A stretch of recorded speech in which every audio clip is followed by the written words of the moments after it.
Hi everybody, welcome back. We're here again with Rick from Summerfield Zoo. Now we've swapped out for some of the newest babies that you have, and this is so cool about coming in the spring because you're getting new babies constantly. Right, springtime is definitely the time for babies, and these are some of the babies that were really portable this time, the little baby goats and lambs that we have in our petting zoo for the kids to play with.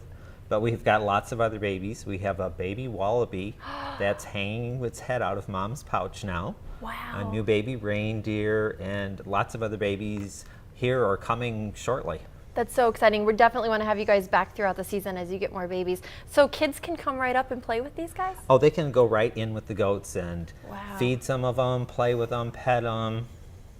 Now these two are twins. Right, these are two are twins. Oh. This is Cyrus and Magnolia. They seem really close.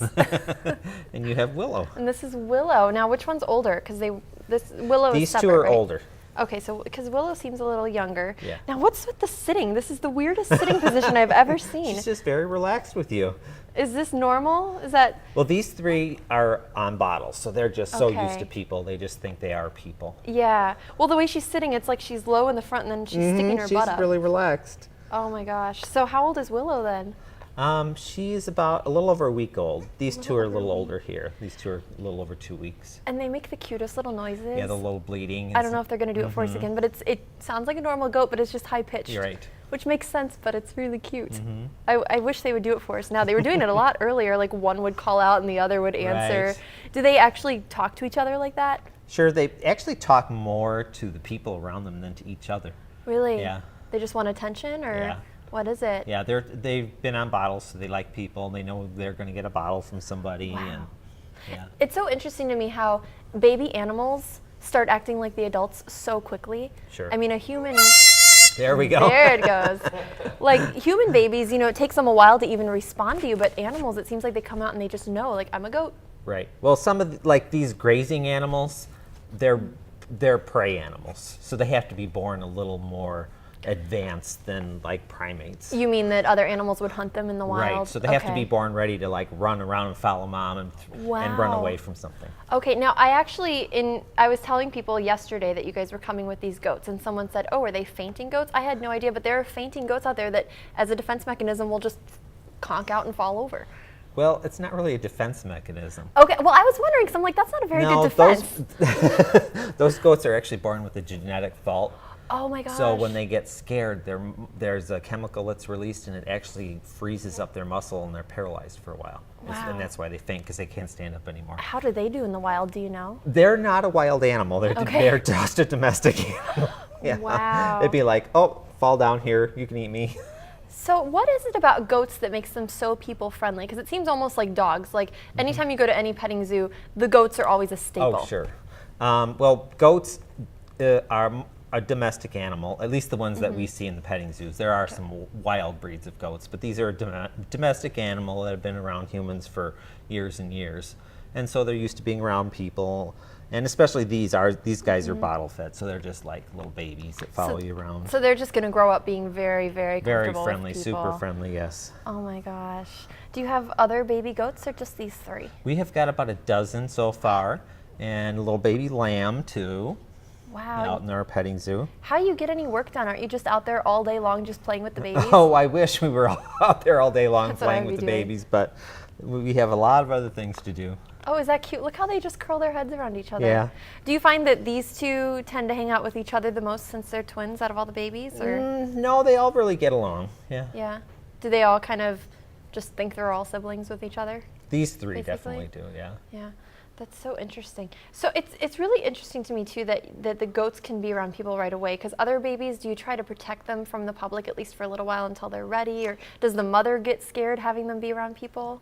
It really depends on the species. Like our baby wallaby right now, obviously it's in a pouch, so it's just stuck to mom all the time. So she's not too worried about people getting too close, because she's got her baby actually inside of her. But other babies that, you know, we kind of watch out and maybe don't let the public see them immediately if the mother looks worried about it at all. Okay. Yeah, I mean, because animals can be very protective, and rightly so. I mean, I think they get it that, you know, these are these people, like they've always been nice to me, but I don't know, this is a baby, I need to watch out kind of. Oh yeah, the motherly instinct sure kicks in, and they want to be protective, and they want to keep the baby by themselves for a while. Yeah. What are some of the babies that you're expecting? Do you have any mothers that are going to be giving birth that have not come yet? Well, we'll be having more baby reindeer. We'll be having baby quadrimundis fairly soon. Which are? They are kind of like a South American raccoon, but they're Oh my active gosh. during the day, but they look a little more like an anteater. They have a long, pointy nose, and they have a long tail, and they're quite active little guys. Wow. Can I ask you, it seems like they have little nubs on their head, like the little beginnings of horns. Yeah. Oh yeah. Are they born with that? Yep. You'll feel the horns. They start sprouting right away. Well, I And that don't one's a feel little them. younger. Well, this Yeah, one's that one's a little younger. yeah. But you can feel it on these two. You Does can it- actually see this one's right You can there. see it. Yeah, I wonder if they Little can get a bump. shot of that. It's kind of far back. Yeah, they're It- kind of small. It kind of looks like a mole. It's kind of gross looking, actually. Now, at what point do the antlers actually start to grow, or are they already growing? They're already growing. And these are horns. They're different. They're different than antlers. Okay. Like our reindeer that we had here before, those are antlers. And the difference is the horns grow the animal's entire life and stay on their head their entire life. Whereas the reindeer Where shed them, antlers right? shed them and they fall off. That's so seasonally. interesting. Yeah. Okay. Do they have that natural tendency they want to butt into stuff with their head Oh, then? you'll or- see these babies right now. They'll be rearing up and positioning their heads and playing Yeah. by butting their heads together. Oh my It's a very gosh. natural Well, I thing can for them feel to it. do. When I press on this one's head, she's pressing right back. So let's give me. Oh, mine is finally a little more active now. Now, do you keep them inside or outside, or how does that work? Both. They go inside and they run around and play outside. Yeah. How do they interact with the other animals?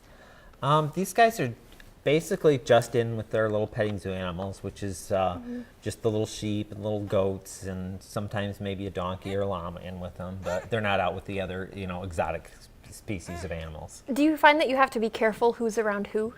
Who's around whom? The different species? Yeah. Oh yeah, they're all definitely separated, unless they're ones that get along and you can have a mixed species exhibit. Yeah, let's go over the information again if people want to come out, because this is your opening weekend, and you're open today again. You started out yesterday, but great time to come out because you get to see all these babies.